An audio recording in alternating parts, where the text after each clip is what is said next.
Jonathan Holmes, I often like to imagine that you are Samuel L. Jackson as a baby. I feel like Samuel L. Jackson. You look like a baby Samuel L. Jackson. You don't at all. I think that was just me being subtly racist and thinking it's okay somehow. I apologise to everyone.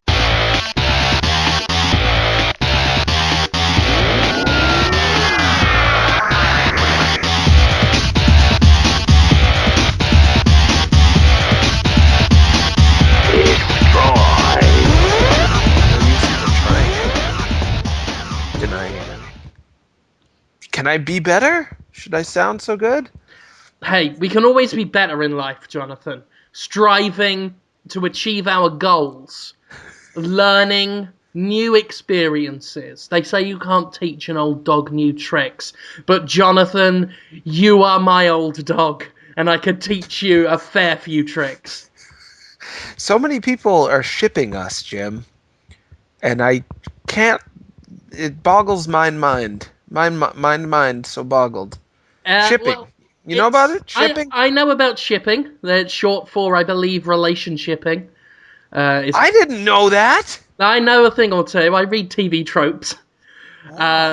Yes, where people like to pair up characters, mostly characters from films or animes, and make them have sex with each other in their minds. Better they're shipping us than shitting us. Because that... I don't even know how that would work. I literally just said it. Because shipping sounds a bit like shitting. And that, in my mind, were enough elements for a joke. It was, because everyone who ships us immediately thought, oh, I do shit you two. Because I ship you, Jonathan, to Jim's room to be shit on by Jim. That is what shitting someone is. Good. For sure. Yes. That's what they do. In my mind, here's my fanfic for... Although essentially most of what I do on Podtoid is Jonathan Holmes fanfic week on week. Because I am your fan. And the things I come up with for you are technically... It's what I like to call temporary fiction. It's not true now. But that's a fluid state of being. So I would like you to be my fluid state of being. I mean, spunk on you with semen from my penis. This makes people so happy when you talk about these things. They relate your relationship to me and the words you say about semen to their lives and the people they talk to. Like, oh, I'm the Jim Sterling, and my friendship with this guy whose anus I talk about all the time. And then the other guy comes on, he's like, yep, always talking about my anus, gosh. And they just kind of have it be there. It's a model. You're modeling lifestyles. We should model our lifestyle on them, because clearly this guy seems quite happy with this situation, with his anus being the topic of conversation. Whereas you yes, are selfish and egocentric, and you hoard your anus. You are like on that show Hoarders, who have houses full of cockroaches, except it is your anus that is full of cockroaches. And ouch. Soiled diapers, and old Walmart bags full of bottles that are animals have lived and died in your anus.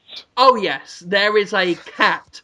There is a cat in your anus, Jonathan, that has been squashed flat under just a box of clothes, and it is.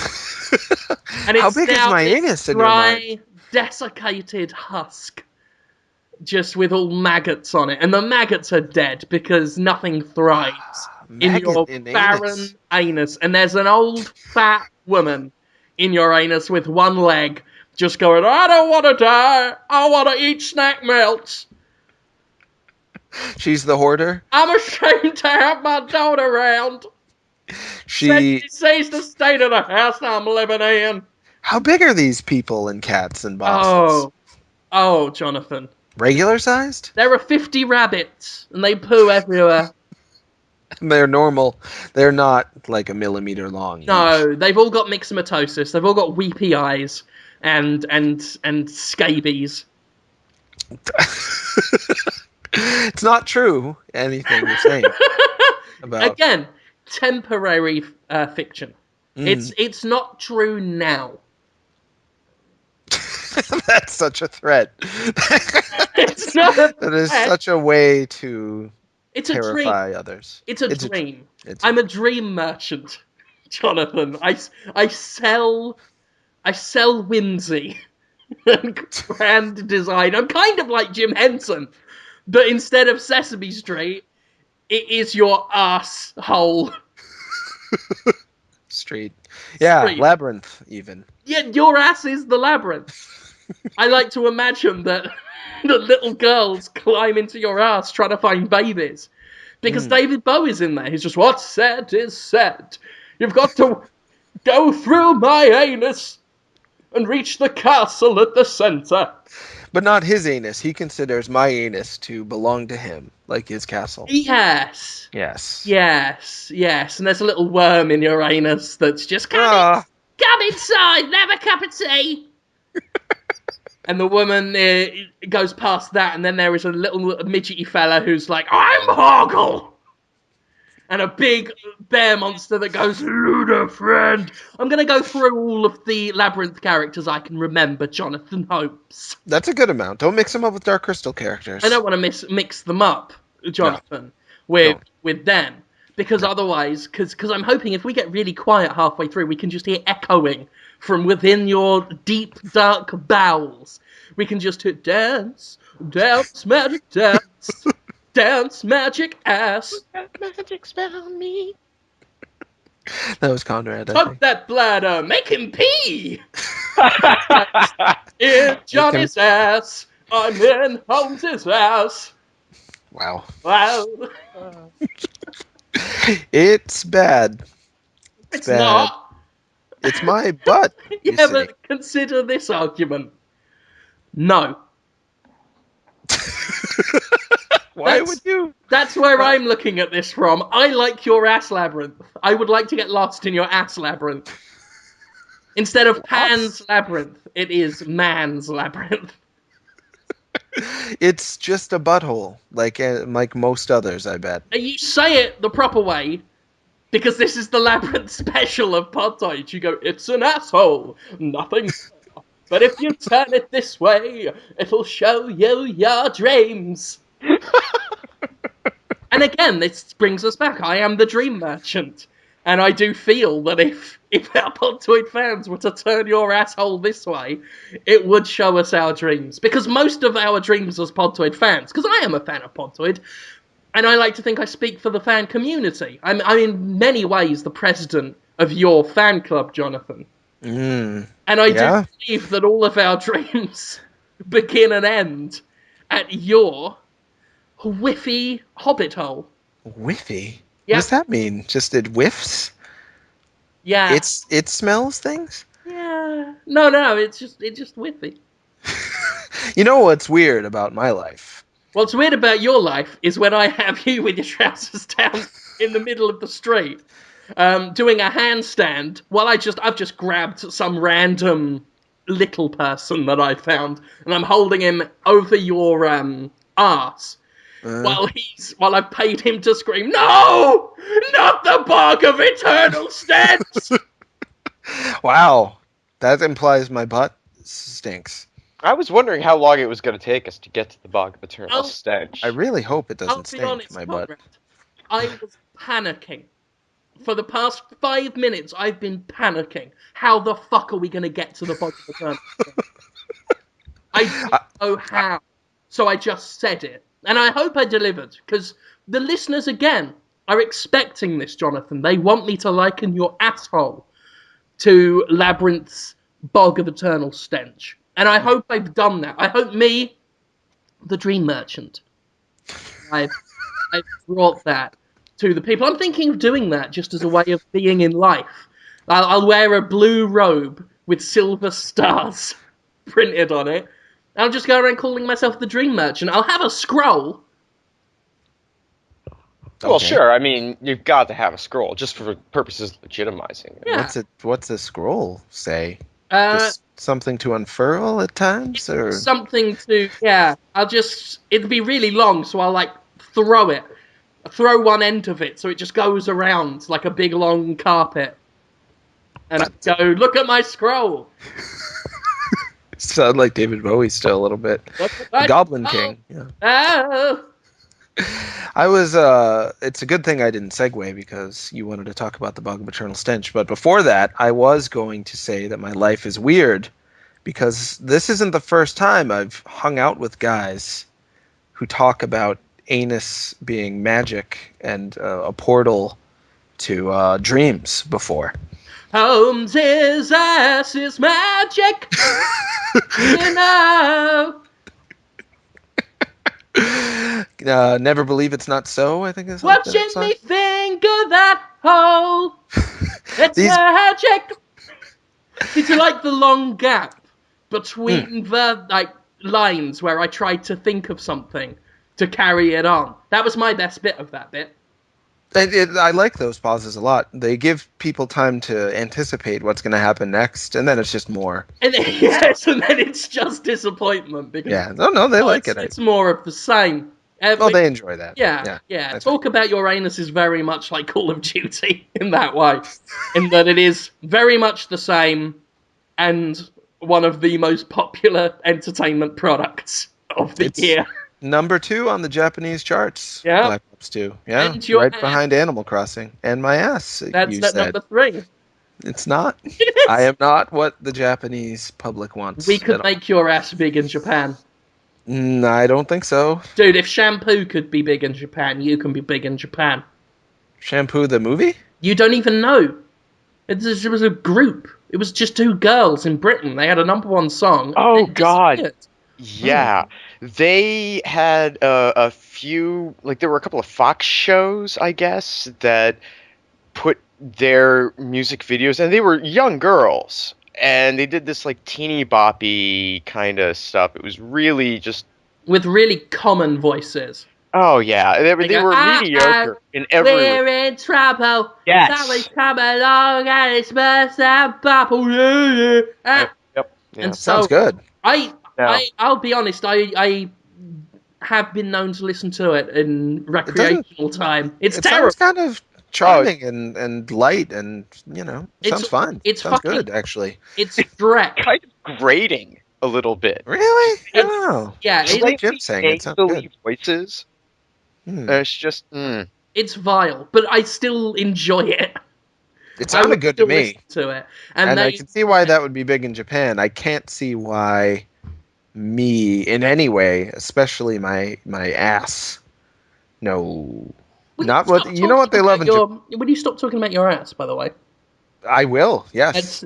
We've had enough. I'm sorry. You've dominated this first 10 minutes or so with just ass talk, Jonathan. I didn't. I was talking about shipping. I think it's pretty interesting. I don't want to talk about every petite wrinkle in your brown eye. Oh, I'm sorry. I don't want to either. I want to move on. Okay. I was going to tell you. Thought you would find it interesting that I knew some other guys that talked about buttholes a lot. Oh. Maybe it's not that interesting, but maybe 10, 12 years ago, I hung around with a guy named Mike, who's kind of like you, Jim, except he is more soft-spoken, but when he writes music, it's just the way you are when you talk. Like, he can just write 50 songs in a night, and they all have a bizarre logic to them. That is more talented than me.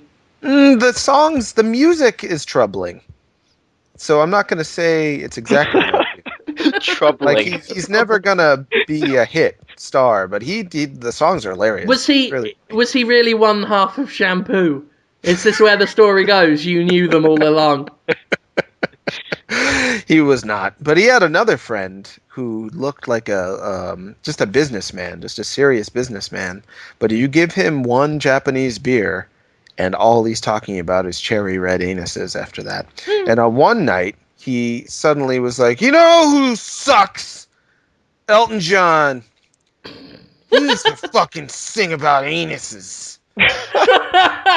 That's that one. Is that one? It should be. I'll tell you how it should go. Hey kids, look into my anus. You can see the future from 10 years from right now. Everybody's reading a magazine. He sang that maybe for months, maybe years. Every time he drank. How you doing, Jeff? Hey kids, look into my anus in public. I'm glad you said every time you drink, because I was thinking it was one Japanese beer, and that set him off for months. No, he'd sober up, but then next day, hey, you guys want to get some Kieran? Yeah, sure, Jeff. Yeah, we'll get some Kieran. We'll hang out, and then half hour later, look into my anus. Look into my anus. Yeah, he wanted Elton John to sing that, bend over in front of all the kids. Hey, kids. Anyway, yeah. And this is a guy he hung around with all the time, and then he kind of left my life for a while, and now you're here. I was taking a drink when you did that bit. Just drink splashed up my face. I'm sorry to hear that. All the credit goes to Jeff. He's a heck of a guy. Jeff. He called me weirdly. I might have talked about him on Bit Transmission before, actually. Tell me if this sounds familiar, Conrad. He'd call me up and be like, the old man, I don't know why. He's a really good kisser. And Oh, God, yes. I killed someone. I'm like, okay. And then I call him the next day. Jeff, what was that about? What do you mean? You're talking about an old man and how you thought maybe you were a murderer? No, I didn't. Just completely wiped it out of his mind. Yeah. Brilliant. Interesting. Yeah, he's an interesting guy. It sounds like a good laugh, does Jeff. He was. Then he started telling people that he thought I was going to kill him. And he wasn't joking. He's like, watch out for John. I think he's got a knife. You know, I don't know what's wrong with him. He's really changed. And then I haven't hung out with him since then. Brilliant. Yeah. I like that. Maybe he's doing great. I hope so. No hard feelings. I like that idea so much, I think I'm going to adopt that bit as well. Great. I would like it if I thought you were trying to kill me. I've got to convince myself of that now. I tell you what is fun, though. I worked something out. You did? Yeah. Now, I know someone called Colin Moriarty. Okay? Really? Yeah. That's such a cool name. I know someone called... I've mentioned him a couple of times on the podcast, I think, because he's a weird person. Because we get on even though he is, like, completely the opposite of me. Like a hard Republican guy, hates all the games I like. And he reviews for IGN. He's called Colin Moriarty. And you, Jonathan, are called Jonathan Holmes. I know a Holmes and a Moriarty. Oh, wow, you do. And this is the best thing in the world to me. Because now you get to be a detective. And you get to be Watson. And I get to be Watson, Jonathan. What? Oh, yes. How? Jonathan Holmes. Now, hear me out. How would you like to be the world's greatest detective? No. So that's Batman. Better than Batman.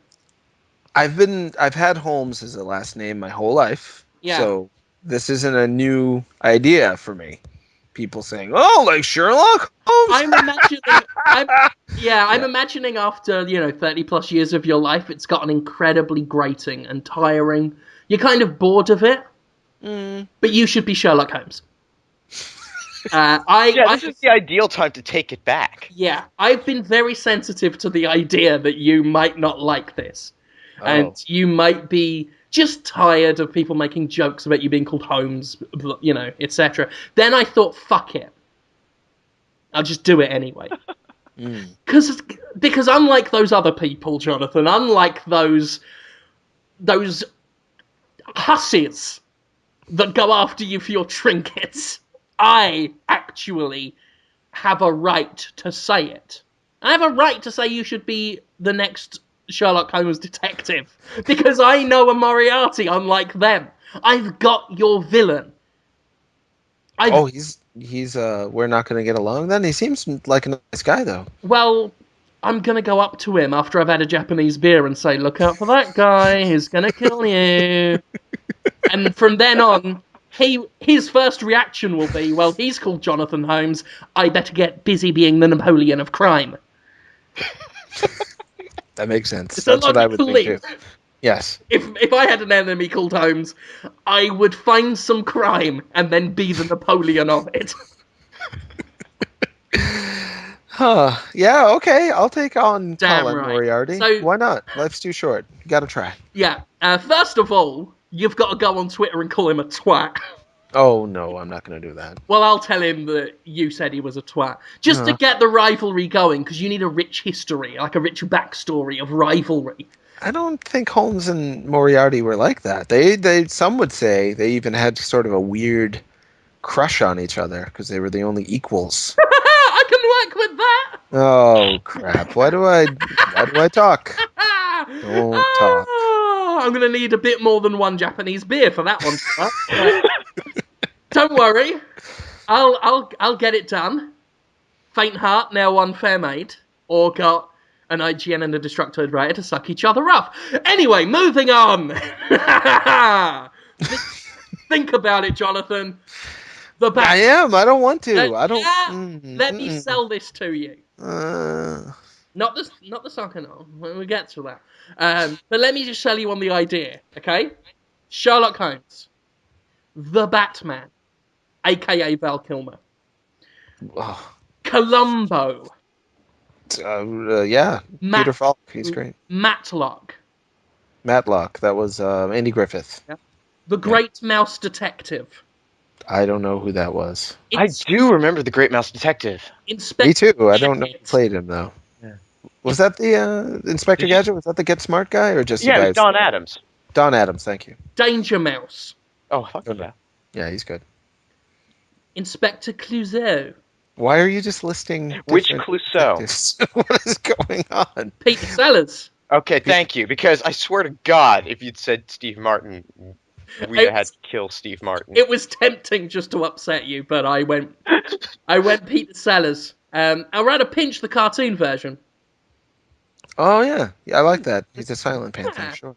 Mm-hmm. Of course, Jonathan. Peter Gabriel.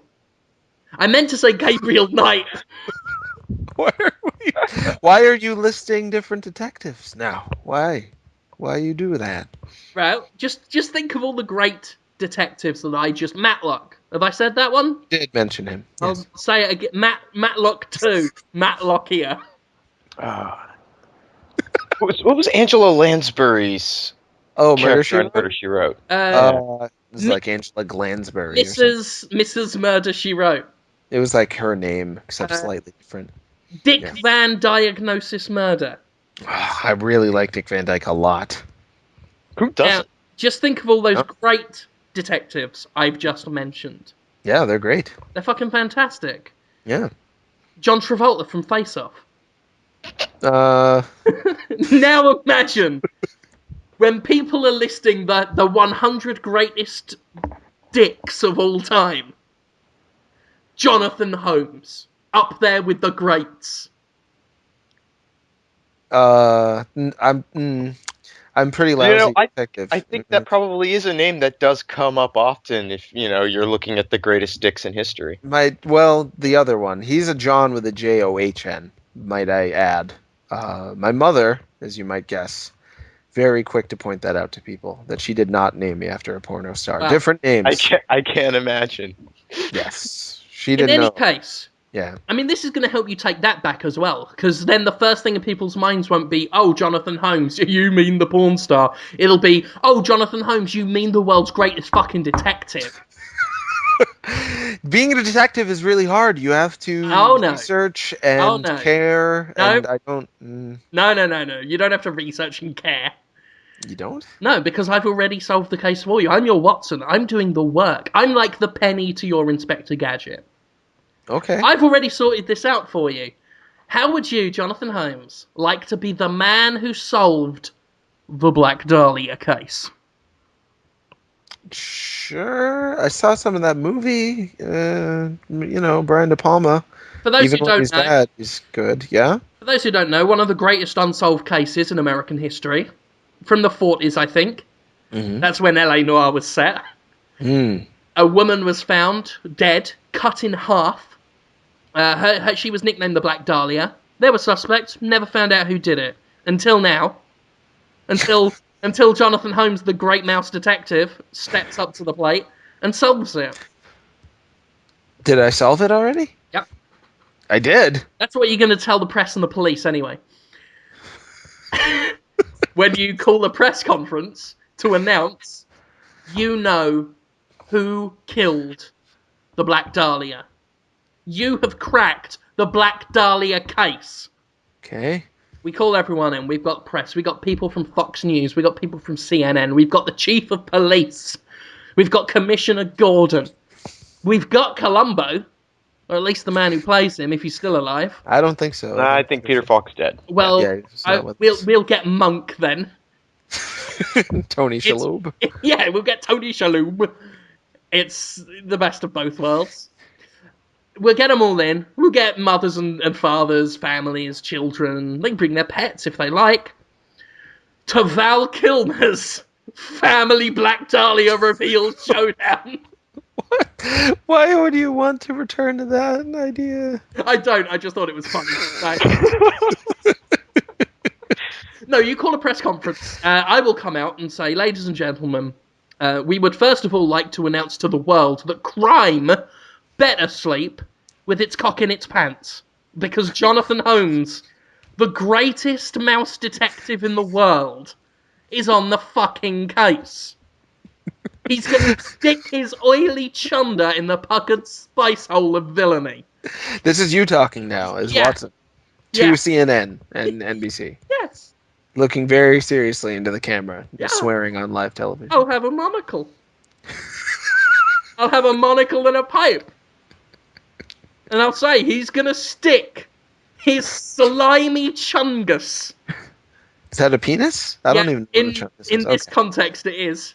Okay, good. Up the squeaky shiffle hole of nefarious deeds.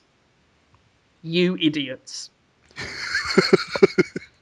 Ladies and gentlemen, tonight, Jonathan Holmes, the world's greatest detective, has solved the Black Dahlia case. Before then, he's got a tumbling act. And then you come out and do your tumbling. Oh, you mean like gymnastics for people who don't move very well? Yeah, that's just rolling around on the ground. I want you to do back roll. Like, you sit down, and then you, like, flip backwards and just kind of shuffle backwards a bit onto your knees. From that position, well, what else is there? It's the classic forward roll. It is a classic. It is a classic. You roll forward, do a little forward roll. At this point, I'm going to guess Bill O'Reilly has wet his pants. With pleasure? Or fear? Or what? Why? Why would he just... Just because I think he does it every half hour, to be honest. But other people will think it was because he is so happy. Oh, because of the forward roll. Yeah. Well, the forward roll has tipped them over the edge of glee. What's going to finish the deal? Another forward roll. Those don't look good. Those are not impressive to watch. Yes, it is, because me and Conrad will have party poppers, and every time you do a forward roll, we'll pull one. So they get a little bang, a little spark, and some paper streamers that just shower you. And then when the streamers float down, I want you on your knees to just, like, hold your neck and your chest while they fall over your face, and for you to just go, like that. Oh, wow. While me and Conrad, like, shake party poppers near our groins and then pull them and they just, like, splaff in your face with colourful paper streamers while you go, like that, and you wink at women in the audience, like, almost threateningly.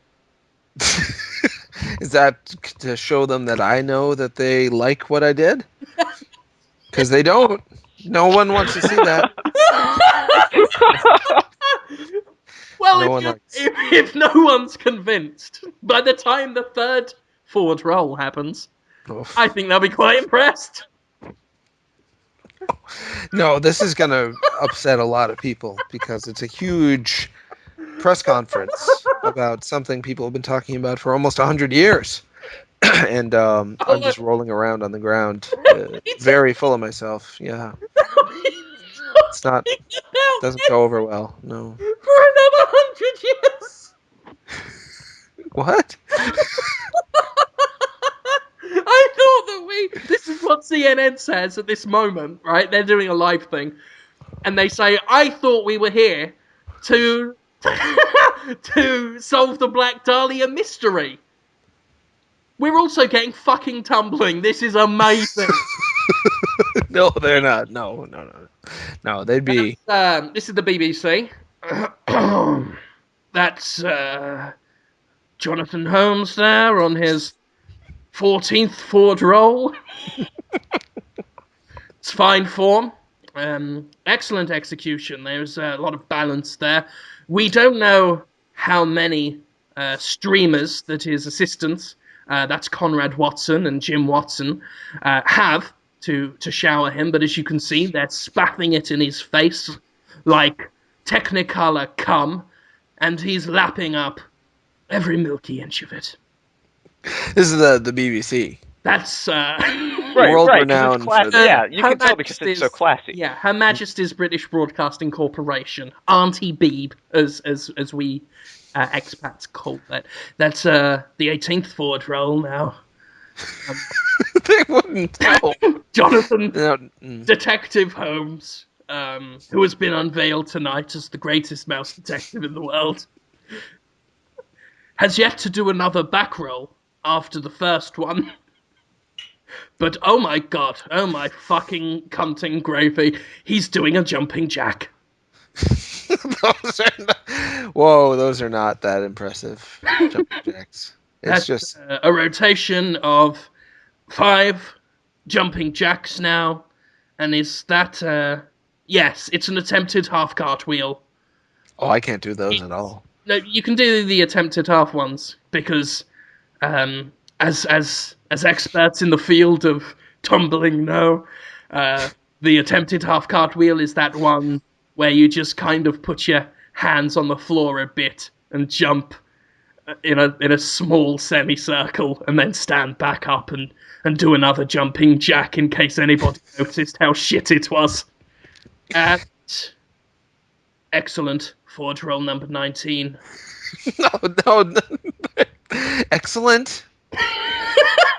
I think if I saw a 30-year-old man do 35. 35, that's even better. A 35-year-old man do 19 Ford rolls, 5 jumping jacks, 1 back roll, and a semi-attempted cartwheel, I'd be impressed.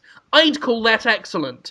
I would be happy, and woe betide the ungrateful fucker who throws that back in our face. They've got party poppers and all, Conrad and Jim Watson, the Watson brothers. We're wearing hats. I'm picturing Wolf Blitzer talking about it too, for whatever reason. Oh, that's brilliant! And they've got the other one. What's his name? John Church of Day Saints with the big touch screen, and he's just touching this giant TV screen. And like, oh, let me just swipe in here, zoom this up here, and you can just see how tight the back of Jonathan Holmes's pants look as he does that attempted half cartwheel. Am I just wearing normal clothes too? Just rolling around wearing a shirt and regular pants and stuff? Just tucked in shirt? And yeah, I'm thinking... Normal guy? I'm thinking, oh, what's that horrible hissing? Oh, no. Oh, is it over? Yeah, that's better. I'm thinking a red sweater and grey slacks. And so we've got John Church of Latter-day Saints just there. You can see his ass was facing the audience as he did the attempted half cartwheel, which is very good because we all like a little look at that. Suddenly he's Uncle Reg type guy. We have your comments coming in on Twitter. Yeah. Got the feed running at the bottom of all these people just commenting on the brilliant form. Oh, I don't think... No. We're using, of course, the hashtag CNN Black Dahlia. That would be a pretty exciting story. People would actually want to find out What's going on? And it's coming. What kind of tumbling you're going to do next? You're right. People are going to be ecstatic. Oh no, it's the hissing again. It's horrible. I have to go make it stop. I'll be right back. You guys talk amongst yourselves. Well, I'll be back. I'm only just going. I want to keep talking about this. I know, but the hissing, Jim. The hissing. Well, don't have snakes in your house. Someone's turned the heat on, so that happens. I have to go turn the heat off. I'll be back in seconds. Come on, just talk about video games. What is this heater? It's a heater. Is it just fire-breathing snakes just flying around the top of your room, just blowing fire? Is it small dragons? Have you got small dragons? I don't have small dragons. I wish I did. Like Lockheed, the dragon. He's an alien. He's a good dragon. Okay, I'll be right back. Just talk. It'll be fine. You won't even know I'm gone. It'll be good. Well, hang on. I'm almost done. Oh, okay. I'll just say that. Done. Okay. Just, after an hour of tumbling, we just say it's Steve Buscemi and fuck off quick.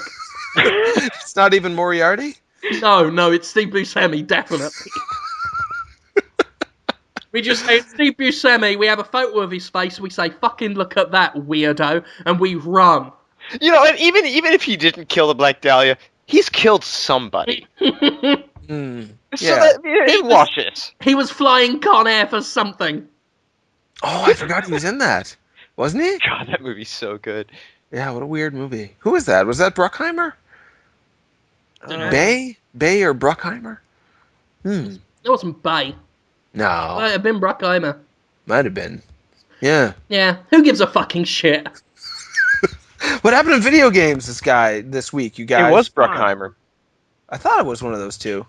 Yeah. Come on, video games. It's like we've been doing this for like an hour. What happened in video games this week?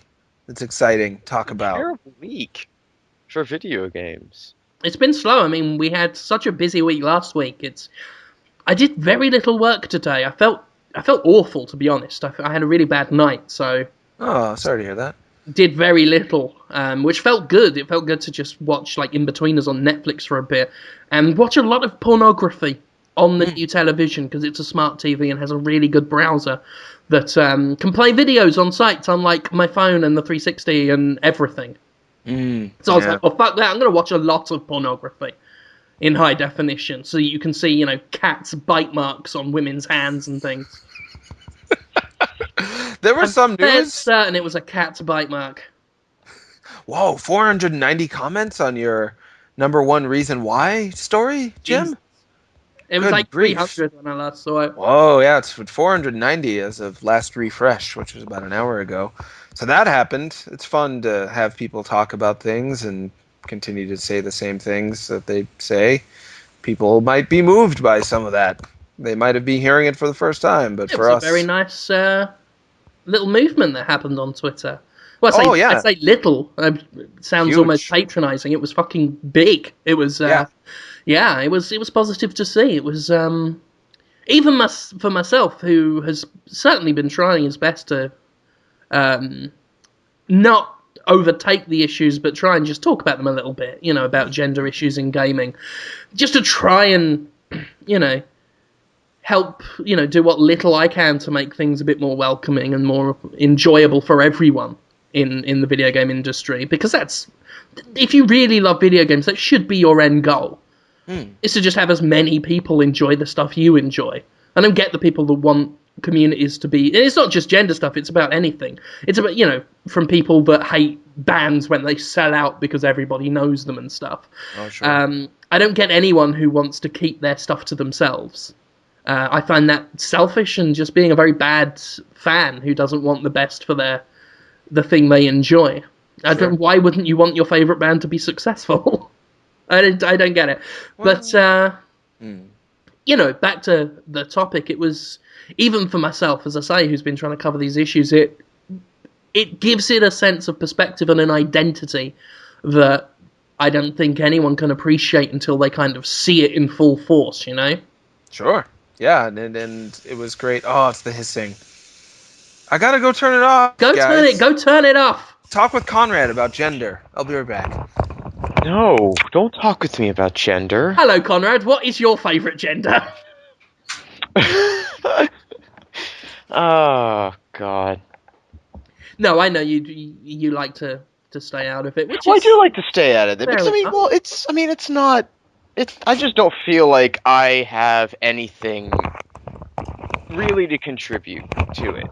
I'm totally happy pointing to people and saying, "Hey, I think this person has a good point," or "That person makes some good arguments." But I don't really have.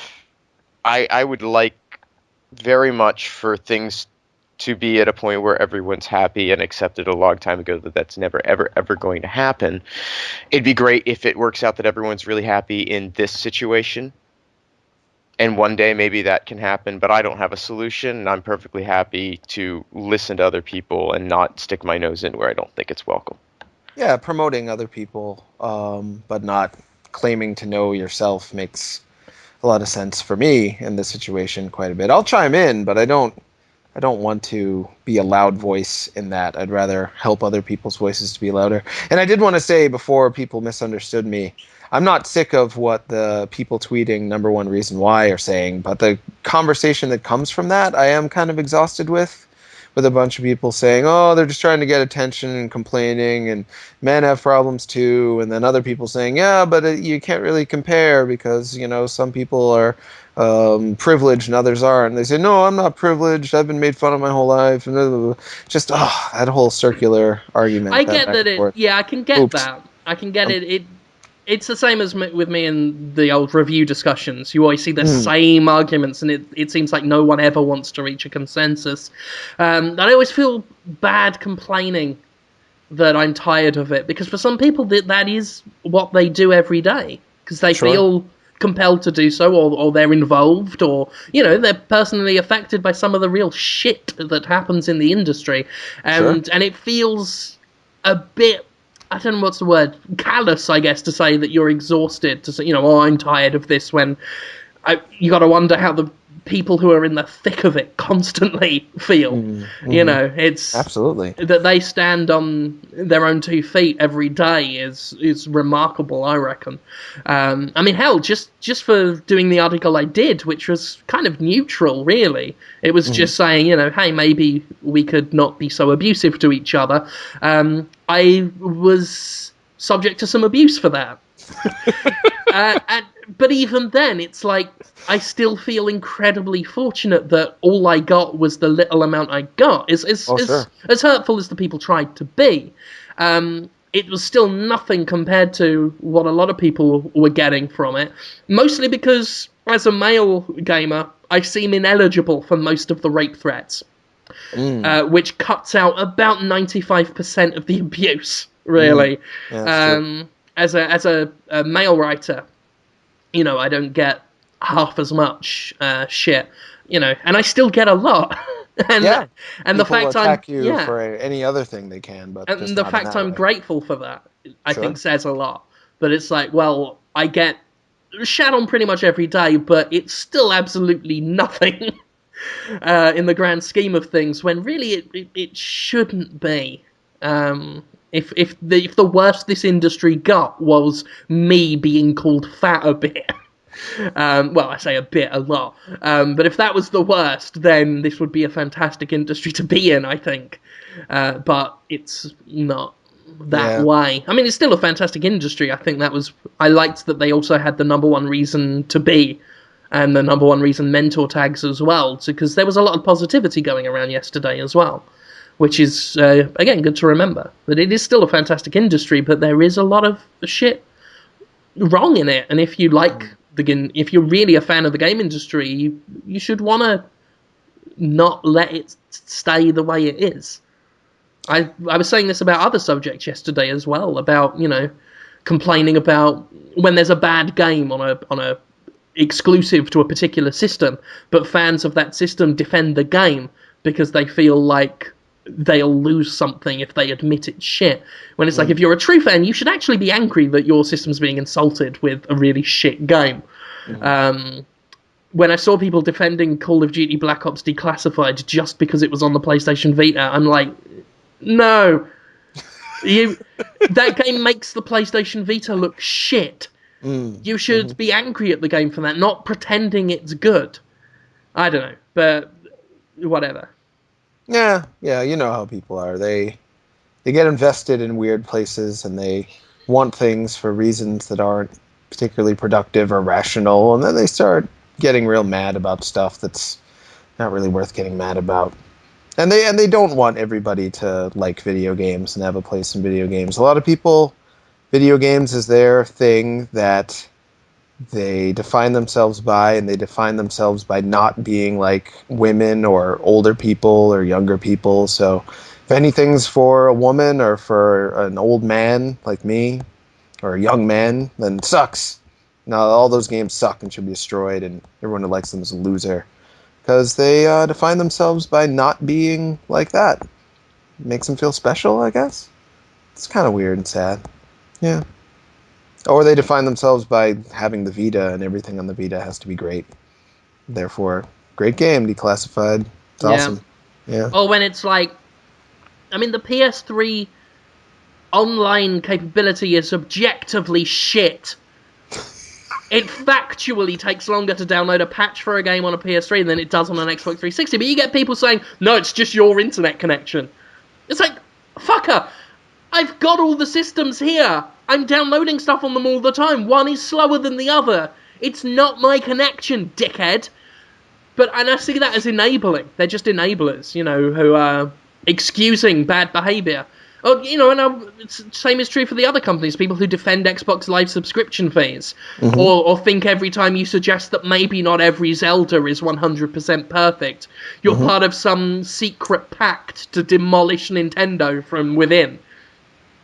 Yeah, it's funny. It's like, I don't get fans who think that to be a fan of something, you have to be unconditionally supportive of it and never broker any criticism. Well, it was fun in the line for the Wii U launch. I was asking some people, what if it was the exact same console, the exact same games, but it was called the Xbox U, and instead of having Mario characters, there was Halo characters in New Super Mario Bros. U. But other than that, exact same everything. Would you buy it? They're like, fuck no. Like, really angry to suggest that it's even possible. It's a primitive team mentality. And for the record, I would have bought the Xbox 360 U day one if it were just like the Wii U, except with Xbox branding. I wouldn't care. I just think the games are fun, the console's good. But no, it's a sad world, and trying to tell them to not think that way is like yelling in the ears of a deaf person. You're deaf. If they could hear you, you wouldn't have to tell them. Yeah. But they can't, Let's not be sad. Let's talk about happy things. Xbox 360 sold so good on Black Friday. Isn't that neat? Good for them. Yep. Yeah. I like that console can, the longer it's been out, the more momentum it's built over the years. I like that, people are quick to write off a console after it's been out for a year or 2 years. And it's never done poorly, but for a long time, it wasn't number one in sales, and they've really picked up over the past couple of years. For me, that shows we're in an industry where a console can be around for a little while and maybe not succeed, but if it holds out and reinvents itself a few times and gets enough games, you could always come back. It makes me think maybe someday the PlayStation Vita will be, selling 700,000 units on a Black Friday. That's possible now. Hooray! Everybody could win! Yay! I do wish that were true. I love the Vita so much, but it is sad. It is a sad time for the PS Vita. There's got Ragnarok Odyssey. That's something. This generation has seen two different types of console success. I think because the Wii was a big explosion. It lasted a couple of years, yeah. Like, it was a big, massive... 4 years of, selling so good. Massive overnight, quick to rise, stuck around for, as you say, 4 years, and then just kind of... then the Wii U I don't want to say suddenly disappeared, but, it kind of dropped off. Whereas the 360, of course, was very, I think, consistent. It was two different methods of success, but both have seemed equally viable, where the 360 was more, it was up there, and it just stayed, and just kind of stayed the distance, and has just been going along. And it's done very well for both of them. And the PS3 is shiny. It is not a failure It's by not a any failure, means. no. No. It's done And well in for Japan, itself. it still does very well. And it's the Wii did pretty well everywhere. 360 did really well in the U.S. and Europe, and Japan did. I mean, PS3 did really well in Japan and somewhat in Europe as well. So they all kind of have their place. It's nice. Everybody wins. No, I don't think we had like a GameCube moment. No. I think most people No. considered the GameCube an objective failure. Yeah, I Whereas think so. this year, I think everyone walked away. I would reckon Sony is not happy with how it went No. down. But they've got really high standards for themselves. They expect to just landslide destroy everything else. Well, they got really following confident. up the PlayStation 2 was not going to be an easy feat to begin with, and they made some kind of questionable choices along the way that probably didn't help the system push forward. Well, I But mean, their big problem was they thought it was going to be easy. yeah, They thought it was going to be easy because they had two big successes with the PlayStation 2, which, to be fair, a lot of the success there also hinged on the failures of their rivals. I mean, the GameCube didn't do very well, and the Xbox, the original one, was late to the party. So the PS2, not that it didn't have a lot of strong selling points, it did, but it's also helped by the fact that its rivals didn't have those selling points. The PlayStation, of course, predominantly went up against the Dreamcast, which, Saturn. the That Saturn didn't as work well, out. yeah, that didn't work out. N64, no cartridge based. Sticking with Kind of cartridges. left in the dust. Yeah, no kidding. Whereas this generation, the Xbox brand had been built sufficiently. Microsoft knew what it was doing. And Xbox Live, of course, was a big thing. Nintendo, nothing needs to be said. The Wii was this sudden, boom, there we are. We are now successful again. And Sony, I don't think was expecting that. I think they'd gotten so used to an easy ride that when they came out and said, here's our $600 system, if you want it, get 2 jobs, and expected people to do it just because it had the PlayStation logo on it. And they were shell-shocked. And I still wonder if they've gotten over it yet, considering some of the other stuff they've done. Like, I mean, just this year, saying they wouldn't want to reduce PS Vita prices over Black Friday and stuff, and or any price drop. Even though, as far as I know, the 3DS was in a healthier position than the Vita was when it had its price drop, or something like that. So I wonder if they've gotten over that kind of hubris, which they ought to. I mean, as far as I can tell, some of the best company stuff has come out of people that did get over that arrogance and realised they were in a tough way and reacted to it. Yeah, absolutely. Most of the best moves I've seen made by video game publishers and developers is when they're a little bit down and out and they need to take a risk, but at the same time do something that they know is going to make everybody happy and not expect to kind of ride off of previous momentum when they have to really build something new that's exciting. That's when a lot of great things happen. That's what the PlayStation 1 did. Some great games on there. PlayStation 3, great hardware, but the way it's been supported, I don't know. I haven't been impressed with a lot of the Sony stuff the past 5 years or so. They're getting better now, though. They're really working hard on getting interesting games on their console. They've made some fantastic moves. I Yeah. mean, stuff like the success of Heavy Rain has been wonderful for the industry. I still think Heavy Rain's success, as much as I've criticised its story, it was still a very positive thing. And PlayStation Plus as well. I've come to really appreciate PlayStation Plus. I thought that was over time, that's proven a very wise alternative to the Xbox Live model. And hopefully that's done well for them. I'd like to see them rewarded for actually giving things to subscribers rather than taking shit away.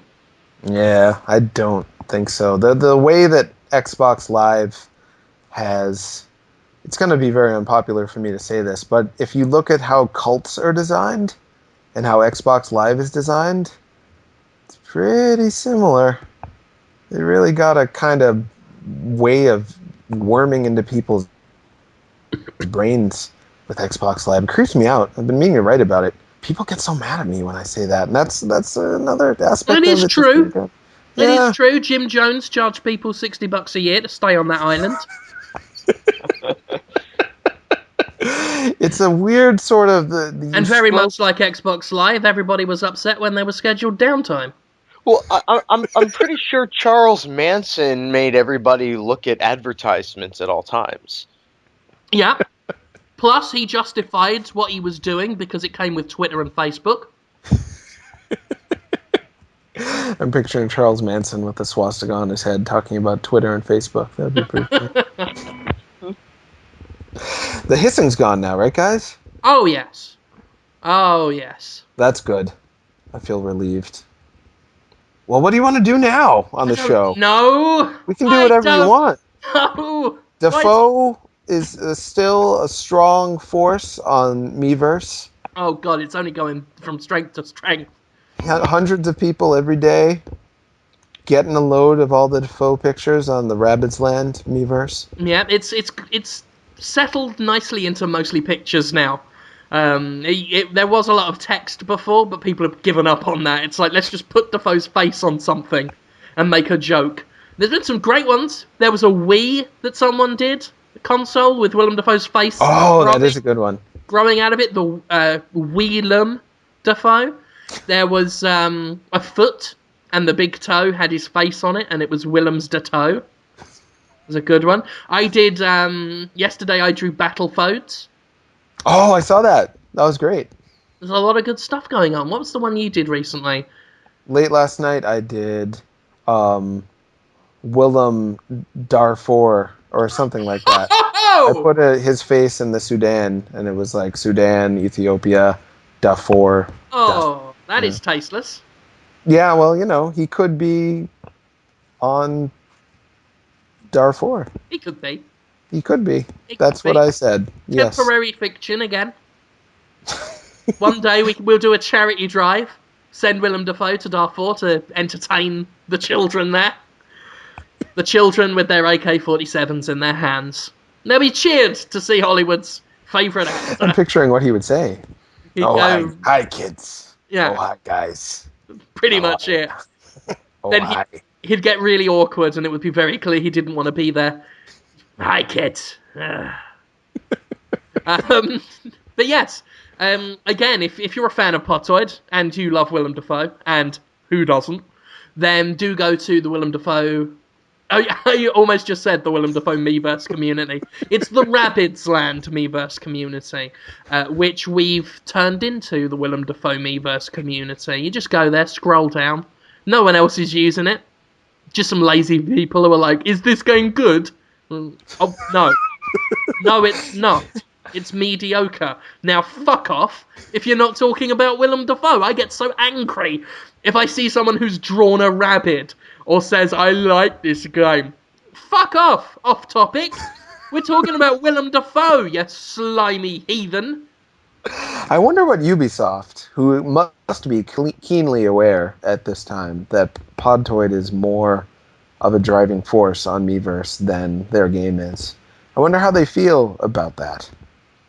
How would you feel, You make a video game, work hard on it, Rabbids Land.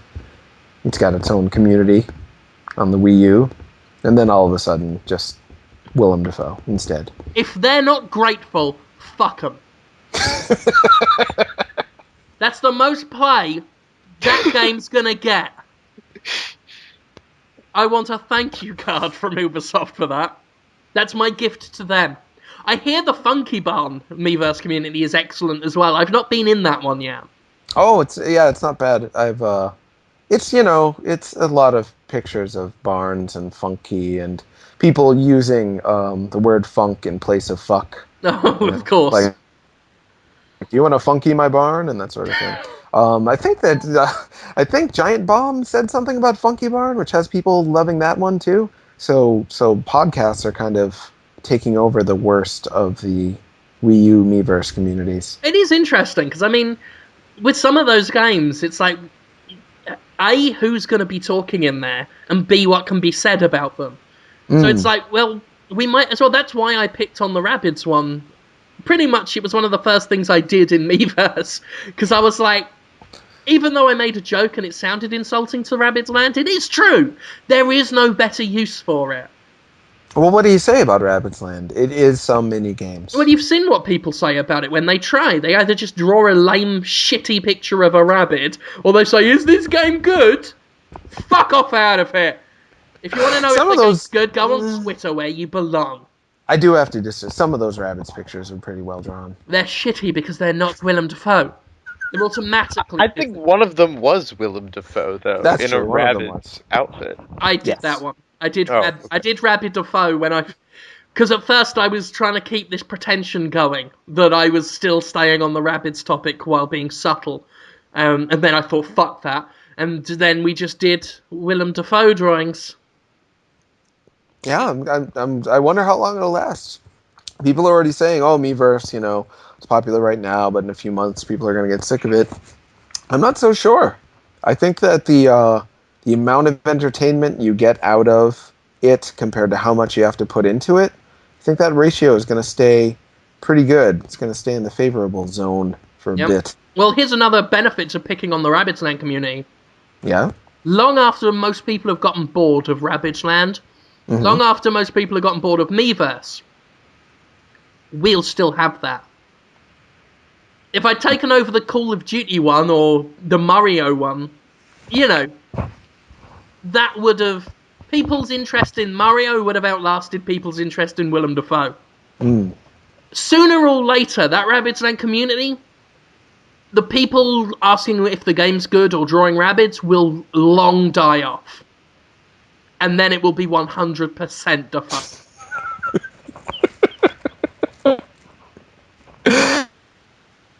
I hope so. I like to just like I'm glad the Xbox 360 is doing better, doing as good or better. Actually, it's a little worse than it did last year, but still, it's doing very, very well. I hope that Willem Dafoe on Miiverse will be doing very, very well this time next year. Let's hope so. Good fiscal strength.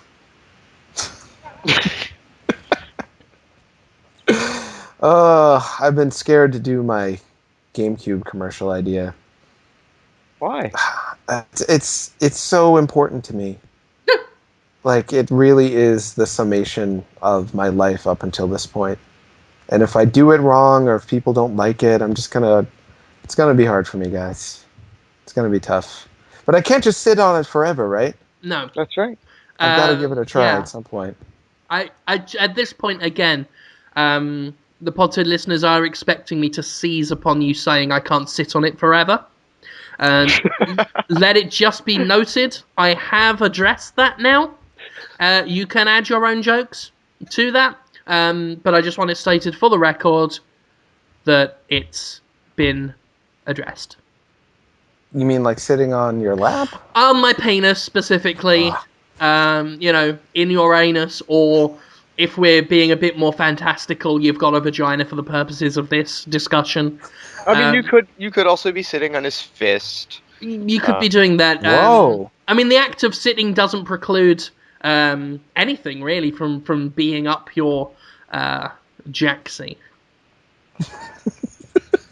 I don't get the whole anal sex thing, guys. You said this last week. Yeah, it seems like a real bother. It's Seems like it's okay. people are very supportive of it. I've read articles talking about nerve endings. Dude, it's a good time up there. But it seems like just kind of a poopy hole. You know? You know what, though? For you, Holmes, we'd muddle through. Wow, Conrad, that means a lot. Thank you. Because we care. Yeah, that we do. But for the listeners who may be new, God help you, not every week, but every now and then, Jonathan Holmes, because he believes in the GameCube, Nintendo GameCube, will pitch commercials to put on television in the year 2012 to sell people on the GameCube. And what have you got for us today, Jonathan? Okay. So picture a cartoon hawk flying into the screen saying, I'm Artemis Hawkins. How are you? Did you know that the hawk is the natural predator to the snail? You know why? They're delicious.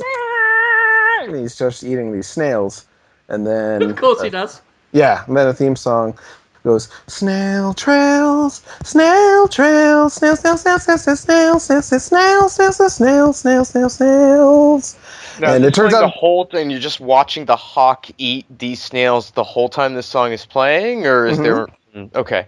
that's right. And then a logo, Snail Trails, comes on. It turns out it's a cereal for snail trails, where you eat little realistic snails. And then the camera pans over.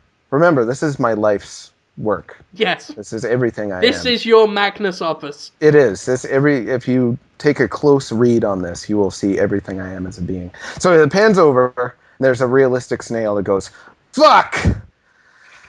Oh, fuck my life! God damn it! I just wish I was dead. Look at me! No arms, no fucking legs.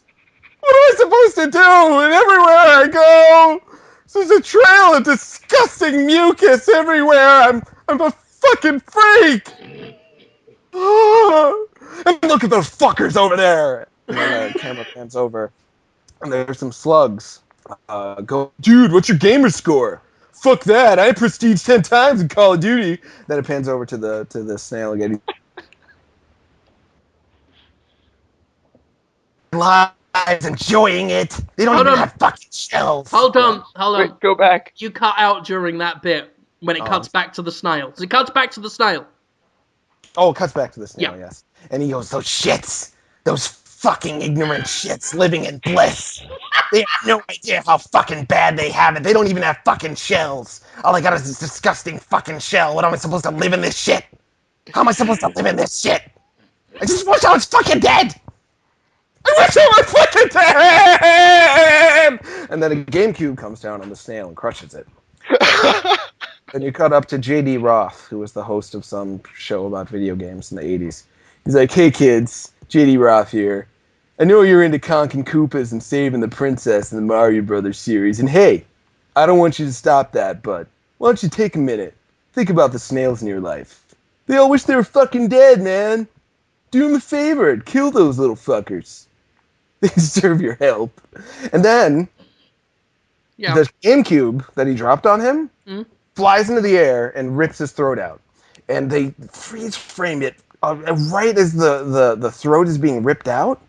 And you see that the GameCube has grown snail eyes. Like a disgusting techno-mutant organic machine, kind of like out of a Cronenberg movie or Naked Lunch. You see Naked Lunch where the typewriters turn into beetles that talk? I've seen, a long time ago, but yeah. It's like that. The snail has been reincarnated in the GameCube, and it's ripping J.D. Roth's throat out, and blood is squirting everywhere. And it says GameCube. There should probably be a tagline, too. Let me think about that. GameCube, reincarnating depressed snails into murderous Techno-Snail hybrids. That wouldn't sell. I am stunned.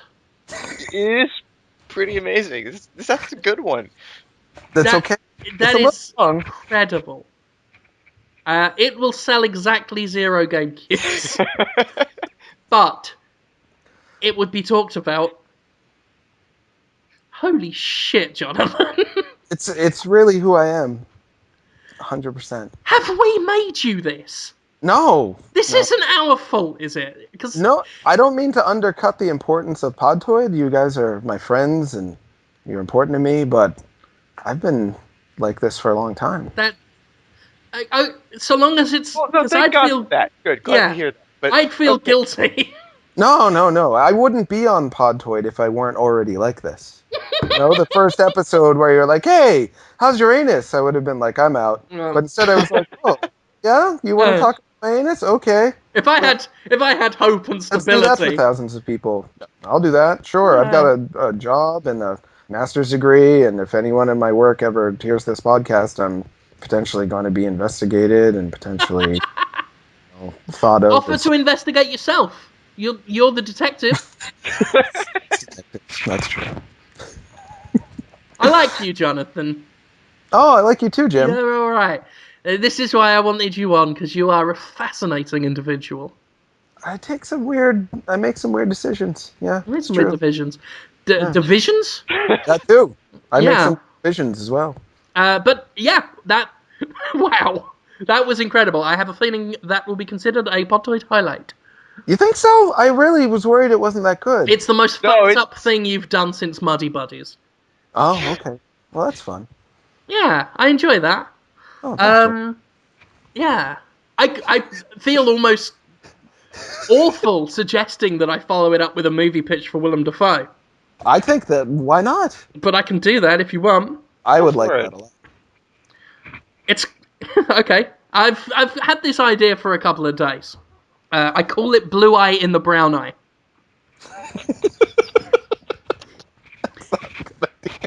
Brendan Fraser is a high-priced lawyer called Brendan Fraser. He is in a small town, but he is successful getting paedophiles off the hook for doing bad things. There is one scene when a woman a girl essentially is in the courtroom testifying against a fat man with glasses. Not me, another fat man with glasses. I would probably get that Dennis Nedry guy to do it. And while she's talking, Brendan Fraser sees the man like touching himself under the table in the defendant box.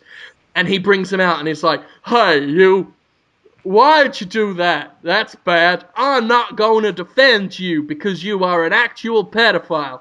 And he's like, "You can't do that, you idiot." And it's like, "Okay, well, I better defend you then." And he goes back into the courtroom and he's like, "Hey, you girl, you are lying about this pedophile for saying he touched you."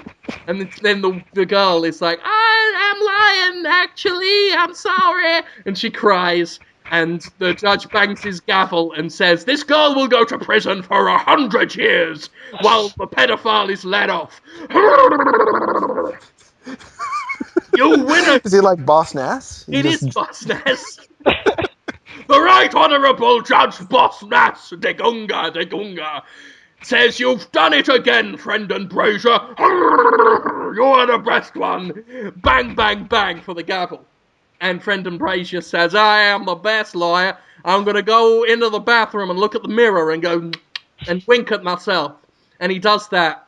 And then he goes back home to his wife, Deborah Messing, and she's like, "Oh, you have done well for lawyering." And he's like, "Yeah, I know I did." And then he gets a knock on the door. And the door opens and it's Al Pacino, who's playing the character of a high-priced New York lawyer called Al Pachinko. And he goes, "Hoo-ha! You're gonna go to...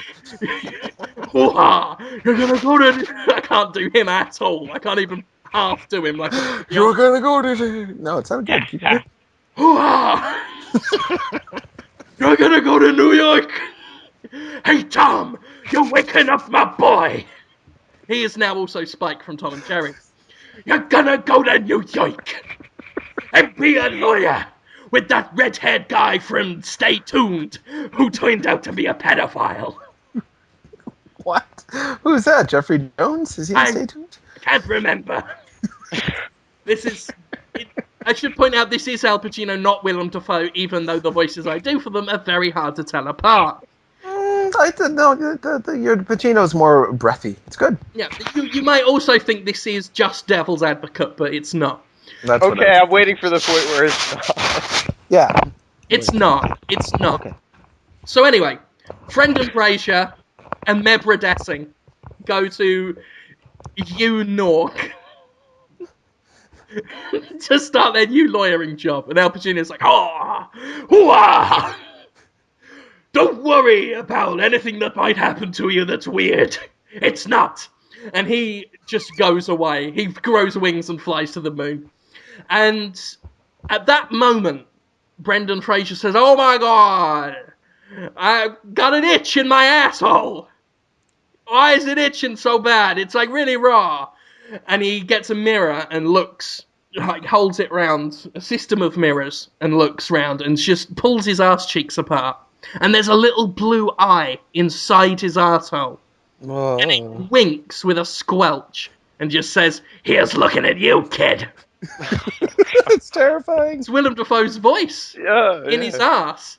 And it's like, Oh my god, I can't believe this has happened to me. I'm gonna go get a doctor immediately. What the fuck? Anyway.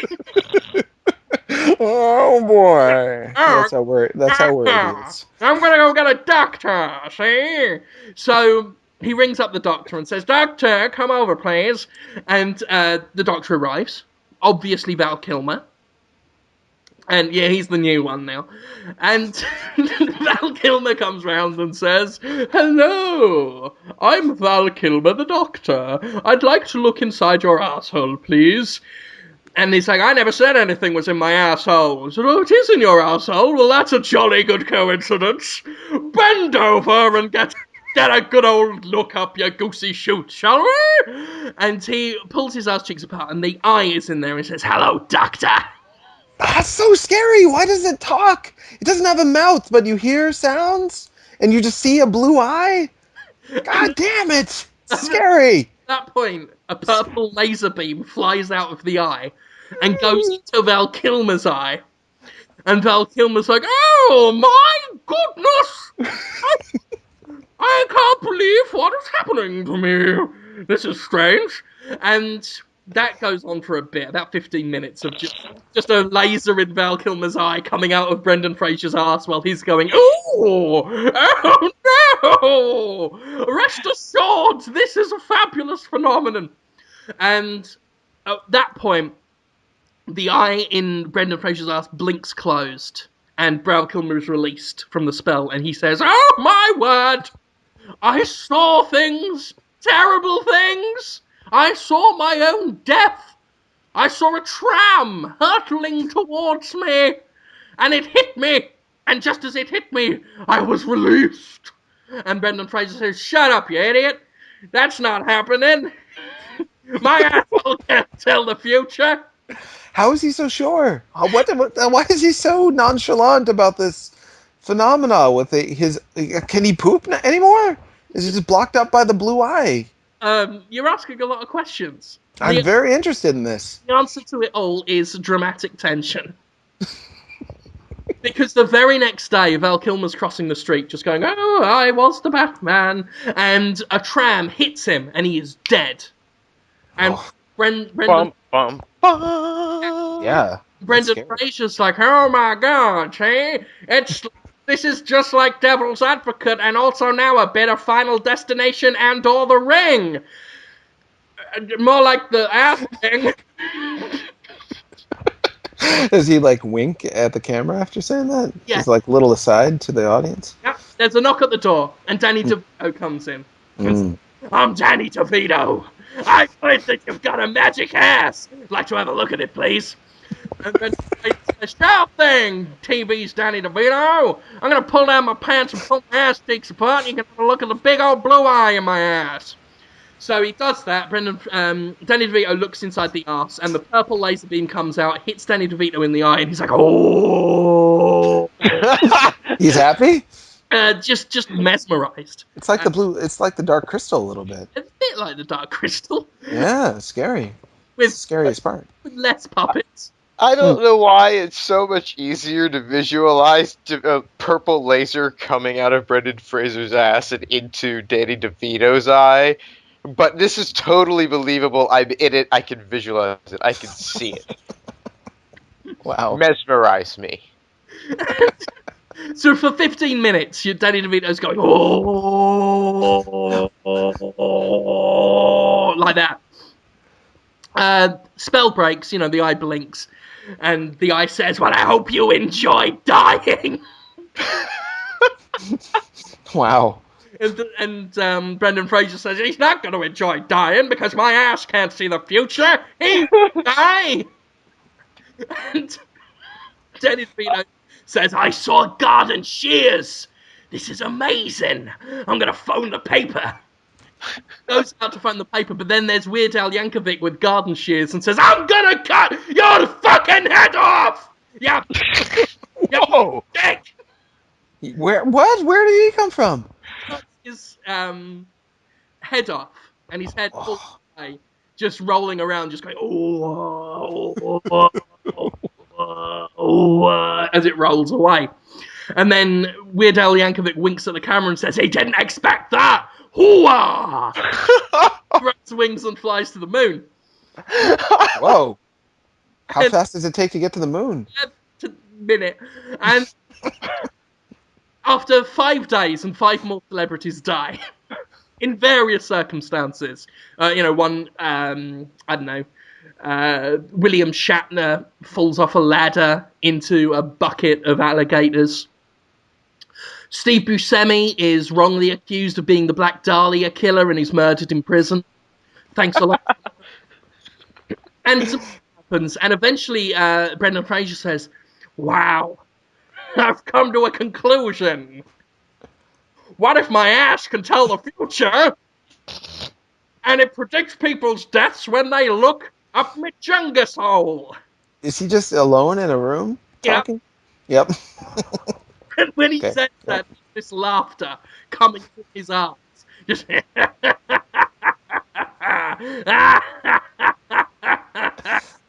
"You just broke the curse, you idiot, you stupid idiot. The curse of the ass-eye lawyer, ass-eye." What the fuck is that? Somebody. Do you hear it, Conrad? Oh, no. I think it's got to be me again. Yeah, I think so.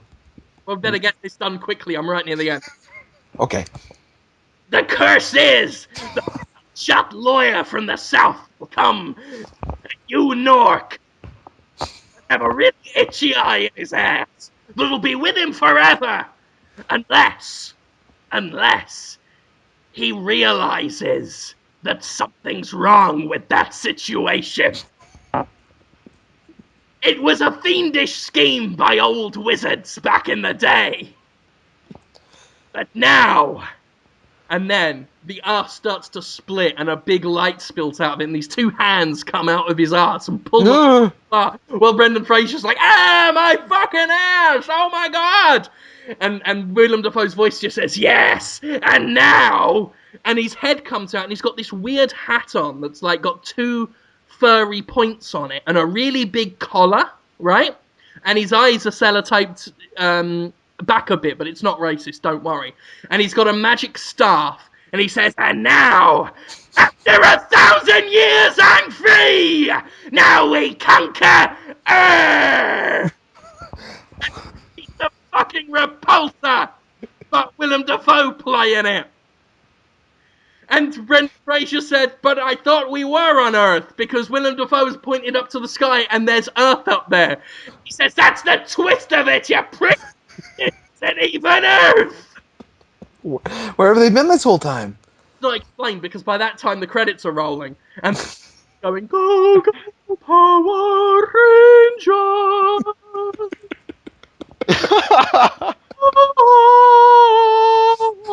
Go, go, Power Rangers!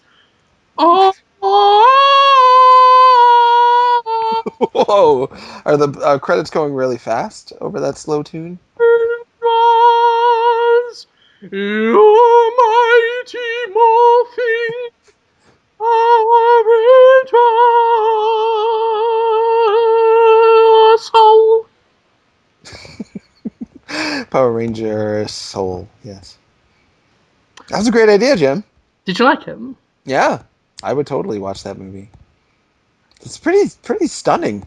I was stunned. It's shocking. The next Human Centipede. I hope so. I hope that happens instead of another Human Centipede. Yeah, it should be. Probably not. Now Tom Six and see if he's interested in directing. I started the Podtoid questions, I guess. Do we want to do those, or is it too early? It's getting too late, so let's get them done now. Okay. Stuff. Well, I think it might have been preemptive. I don't know if you know about the blonde cook, who is at BigCentury90 on Twitter. He asks me questions from out of nowhere. Like, he asked me if I think that, speaking of shippers, that the star of Gravity Rush should have a lesbian relationship with another character in Gravity Rush. I said, I don't know. If the writers want, And then the other day he was asking me what I think of Michael Moore. I'm like, oh, sometimes he's a bit manipulative, but there's some facts in his work. Today he's asking me, what is your opinion on character by the name of George Costanza from Seinfeld? So what do you guys think? What's your opinion of George Costanza? Which one is he? Is he the little glasses one? Yeah, he's the bald short one. Yeah, it's all right. Yeah, he's good. Yeah, 7 out of 10. Yeah, I think out of the Seinfeld, in that, compared to the other characters, Jerry is the worst. Jerry gets a 2 out of 10. Kramer gets a strong 9 out of 10. And George, yeah, he's 7.58. Do we knock any points off Kramer because of racism or not? Oh no, that's pre-racism. We let it stay. I don't know. I don't think Kramer was kind of a one-note job, and he was fine. And but it wasn't that. Jerry wasn't very interesting. I'll give you that. He's kind of boring. I literally can't stand Jerry Seinfeld. He's like chalkboard scrapes for me. Why does the guy go through the I'm out. As soon as he starts going up and down this intonation for no reason, just talking about peanuts or gas prices, ooh. I like the Lane, I think. Yeah, I like the Lane too. Is that the beautiful girl one? Yeah, I've been a big fan of Julia Louis-Dreyfus. Yeah, ever since like the 1980 season of Saturday Night Live when I first saw her, and Tim Kazurinsky. Yeah, she was with Tim Kazurinsky, guys. Tim Kazurinsky, god damn it, that's the name I was trying to remember the other day. I was like, what's the name of the sort of scrunched up face guy that was on SNL with the mop top? Thank you. Anytime I think about Tim Kazurinsky, I get him out. Timothy Johns asks, would you perform oral upon yourself if you could? I would not. I would not want to have to deal with giving oral sex to myself. That's too much work. Liar. I would. Are you? No. Liar. Having the feeling of my own, it would be very confusing. Fucking troubling. great. I wouldn't want to do it. I'd do it. Oral sex isn't that great, guys. I think it's one thing to have, your partner tell you that you had a disappointing performance orally, and another thing to have that confirmed by personal knowledge. So I'm just going to shy away from that. Yeah, I don't need to know for myself how bad I am sexually. Practice makes perfect. Wow, so many questions are coming in. For some reason, a lot of people are asking about what I think of Jim's ideas.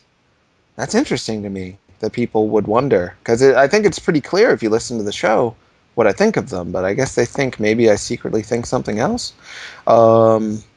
Anyway, Patrick Daggs asks, you're holding Batman and Willem Dafoe from falling off a cliff. You can only save one. Who do you choose? Willem Dafoe. What do you guys think? Willem Dafoe. Yeah. Which issue of Batman is it? Save himself. Batman's already figured out a plan. He's fine. Yeah, I'm not that worried about Batman. I'm not even really worried about Willem Dafoe. He's fine too. But I'd pull him up because I'd want to talk to him. Batman's got nothing interesting to say. Chances are good Killer Croc's already behind me, and Batman's working out a way to save me from him. So I'll just concentrate on Willem, thanks. Did you just say that Willem Dafoe should play Killer Croc in a Batman movie? Because if you did, you're right. I didn't, but now I say it. Man, that would be so good. Killer Croc's really underutilized. There's a good episode of the old Batman cartoon show where Killer Croc teams up with a child actress who has like the Gary Coleman syndrome. She can't get bigger, so she's always just a baby-like character. And they make such an awesome team, Baby Tall and Killer Croc. So good. Actually, I was watching Batman Forever the other day, and I thought Willem Dafoe would make an excellent Two-Face. Oh, yeah, you're right. Like, not even from a joke, haha, Willem Dafoe is funny looking, but like from a genuine, terrifying, like the way Two-Face is. Like the real Two-Face. Not, I mean, to be honest, he did a good job, did Tommy Lee Jones. But he just doesn't have it in him. He did it okay for the film they were making. Yeah. But for a real, because the proper Two-Face has this intensity to him, which they didn't even really have in The Dark Knight. He's got this real intense nature to him that I think Willem Dafoe would pull off magnificently. Yeah. So that would be good to see. As I was watching Batman Forever, I did consider that Tommy Lee Jones's performance may have in some way indirectly influenced my impressions of Willem Dafoe. Because Really? Tommy Lee Jones does spend half the film just going, Yeah,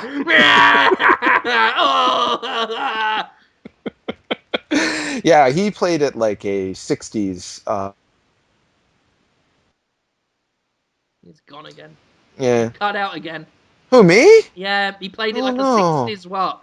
60s Batman villain. Yeah. 60s. Yeah, sorry. I think it's when the tweets are coming in. My internet goes poo-poo because they're coming in, the tweets. The questions coming in. Maurice Tan, our old friend, worked for Destructoid. We still love him. Oh, Now he works. Al. Yeah, he works for a video game company. Which one? One of the good ones. Deep Dicking. Yeah, that's it. Deep Silver, right? Deep Silver? Yeah. Yeah. Yeah. That's one way of calling it, yeah. He's challenging us to be funny. I don't think I can do it. He asks, how many Q4 titles can you string together in one sentence while each title is also a pun? Whoa. That's hard. Black Ops. He always had unreasonable demands. Yep. Something about Halo 4 guys. He used to try and get me to do my job. Oh, yeah, I remember that. Real bastard. So we're giving up on his question then. I Yeah. tried. I did a little bit. Halo. Have I won? And then Nobi Boy eBooks, who is at Slime Girl on Twitter. Oh, you know what's pretty awesome? One of the creators of Slime Girls might be on Subhome soon. That's really exciting. Anyway, she asked, "What happened to modern cinematography?" ? Exclamation point. Why aren't there any so bad it's good video game movies anymore? I think there are. Aren't there? I think part of the problem is they try to be serious, but in a real grim, dark way that doesn't leave room for any accidental humor because it's too depressing. But that said, Silent Hill Revelations is fucking funny. I haven't seen it yet. It's got a level of campness to it that... I mean, I think that's the big problem, is kind of camp fell by the wayside a lot when we left the 90s. So the 90s we had Mortal Kombat, we had Street Fighter, we had a lot of shamelessness, whereas in today's culture, people are too self-aware. There's too much self-aware, too much irony floating around for people to allow themselves to just be over the top and shameless. So that's why I think a lot of movies these days are just miserable fucking things. But Silent Hill Revelations just doesn't give a fuck. And every time it tries to be scary, it's hilarious. And when you see Malcolm McDowell's nipple, it's hilarious. I can't wait to see that. Is that out on DVD already? I don't think so. Oh, I should go find it. Anyway, I also thought the Resident Evil movies were all pretty funny. The first one probably the least funny, but even that has some jokes. Second one's hilarious. Third one also funny. Fourth one, I haven't seen the fifth one yet, but yeah, those are good. But I know what she means. Like the Max Payne movie was pretty humorless, and Hitman movie was pretty humorless. Man. People are asking me about my anus now. Should we do one more question? We talked about buttholes so much in this episode. Don't worry about it. Oh my god. Talked about Are they tumbling. gonna ever? Are they gonna get? Yeah, that's true. That was an innocent moment. We'll end on this. Bryce Kent asks Jim if he has seen I assume it's a TV show, Psychoville. It's in reference to how you were talking about the League of Gentlemen. So I have. What is it? Psychoville is something that two of the members of the League of Gentlemen went on to write after the League of Gentlemen. It's very hard to describe.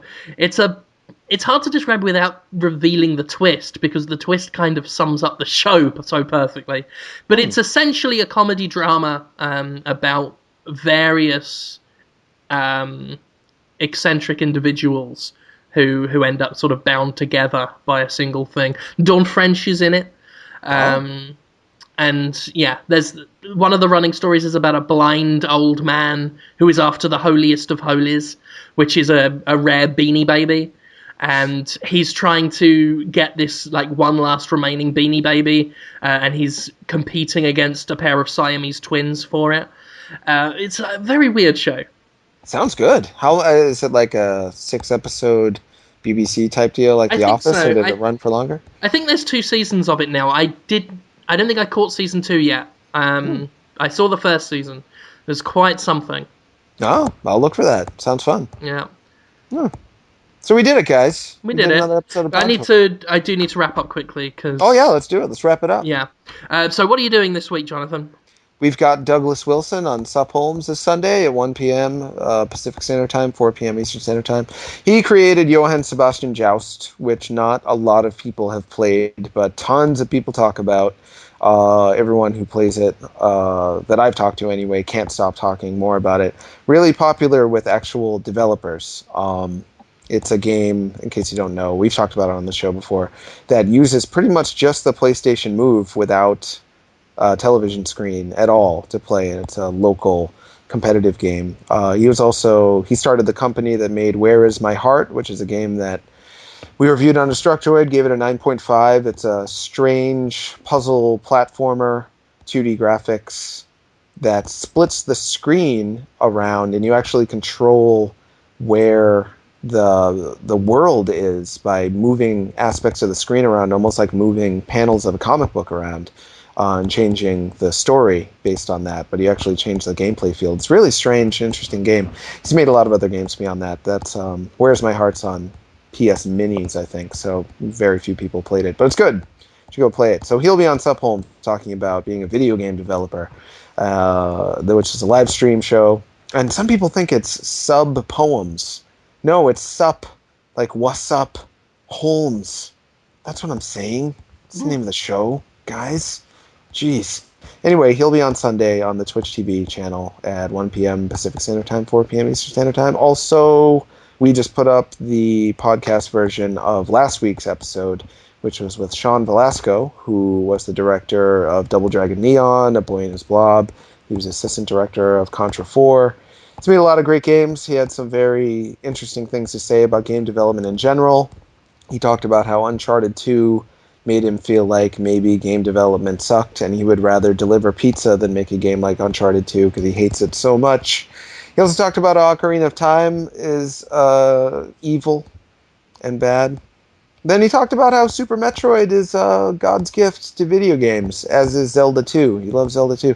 He talked about a lot of interesting things from a designer's perspective, so check it out. And he also, of course, got the inside scoop on his work at Way Forward. Talked a lot about those games too. So yes, that's on iTunes now. And I think that's everything I'm doing. I'm still working on Teenage Pokemon. Hopefully that'll be out in like a couple weeks. We'll see. Yeah, I want to have some words with you about that. About Teenage Pokemon? Yeah, not right now though, but later on this week. You're not mad at me, are you? Absolutely not. Oh, good. Conrad, what are you up to, my friend? Oh, let's see. We'll be doing Saturday Morning Hangover on Saturday, so we'll be playing Xbox Live Indie games, and we'll probably play some more Zombie U multiplayer, because that's been a lot of fun. That multiplayer is fantastic. It's pretty cool. It's a lot of fun. Other than that, just little things here and there. Got a review next week for Primordia, that adventure game, so that ought to be good. That's pretty much it. No, good times. I'm trying to design a mask for my face with my hands. If my hands were made out of metal right now, this would look awesome. But they're not, so fuck that. Anyway, this week, over at the Escapist Magazine, or just escapistmagazine.com, the Jimquisition is... Thanks for typing while I'm talking. Sorry. Oh, doctor. What was I saying? Oh yeah, the Jimquisition this week is called Friends. It's about friends lists. Sparked some spirited debate. It's quite good. By the time this is on Destructoid's front page, so on Thursday, our Far Cry 3 review will finally be out. I've got the draft of that already. As I said, I felt like shit today, so it's been slow going, but I finally got to play the co-op for that as much as the connection would allow me. There are a lot of technical problems, but seems to be all at my end. But that should be up, Far Cry 3, which I enjoyed. It's going to be a nice positive review to round out the year's big budget games. It's cool. Other than that, not a lot else. We will be back next week then.